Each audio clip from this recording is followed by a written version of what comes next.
Welcome to the online edition of Nightwatch for September 2022. My name is Bill, coming to you from the Sudekum Planetarium here at Adventure Science Center in Nashville. As always, we'll start off with the moon phases for this month, and we find the moon will be at first quarter on September 3rd. Full moon and the harvest moon this year will occur on September 10th. Last quarter moon on the 17th, followed by new moon on the 25th. Also, we have the autumnal equinox occurring at 8:03 p.m. Central Daylight Time on September 22nd. When we have equal day and equal nighttime periods, the sun rises exactly east and sets exactly west, and it begins the autumn season here in the northern hemisphere, but we have to remember it's the beginning of spring for those who live south of the equator. As we take a look into our evening sky, we find the sky is changing from our summer stars that are heading off toward the west and the autumn stars that are getting up high. Our summer triangle, made up of the stars Vega, Deneb, and Altair, which are part of the constellations Lyra the Harp, Cygnus the Swan, and Aquila the Eagle, are slowly heading off toward the west, while the autumn stars are rising up in the east and getting up high, such as the Great Square of Pegasus, the constellation of the magical flying horse in Greek mythology. Pegasus marks the beginning of the autumn stars, and they'll be continuing to get higher and higher in the sky as we go through the autumn season. If you want to take a look at some planets, in our evening sky we now have two planets. The planet Saturn comes up fairly early, right after sunset, over in the southeastern part of the sky, followed about an hour or so later by the planet Jupiter in the eastern part of the sky.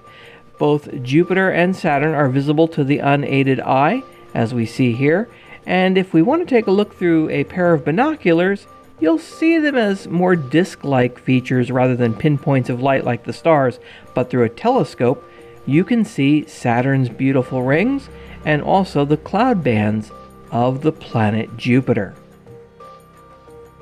Rising a little bit later on in the evening, more toward the morning sky after midnight, we do also have the planet Mars. And just before sunrise, the planet Venus is coming up over in the east-northeastern part of the sky, appearing as a very bright white star-like object. The moon will be passing by these planets, as it has been doing for the last several months.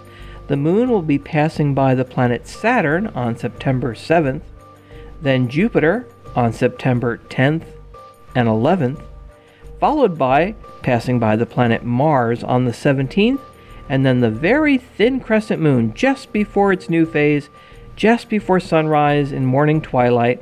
The moon will be above the planet Venus on September 24th. Now, if you can't remember everything I've mentioned in this online edition of Nightwatch, you can go online and grab a copy of our current star chart at adventuresci.org/starcharts.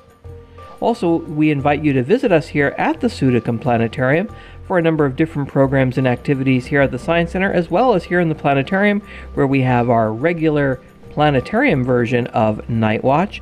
Also featured during the month of September, we are presenting Explore and also Dark Universe. And for the younger audience, on Saturday mornings at 10:15, we do present The Little Star That Could. Also, we have our dazzling laser light shows on Saturdays at 6:15 p.m., and we are bringing back our brand new laser light show, Laser David Bowie, again, Saturday evenings at 6:15 here at the Sudekum Planetarium. Now, we hope you get a chance to go out and observe some of the beautiful things in the nighttime sky and come visit us here at the Sudekum Planetarium. From all of us here at the Adventure Science Center and the Planetarium, I wish you clear skies.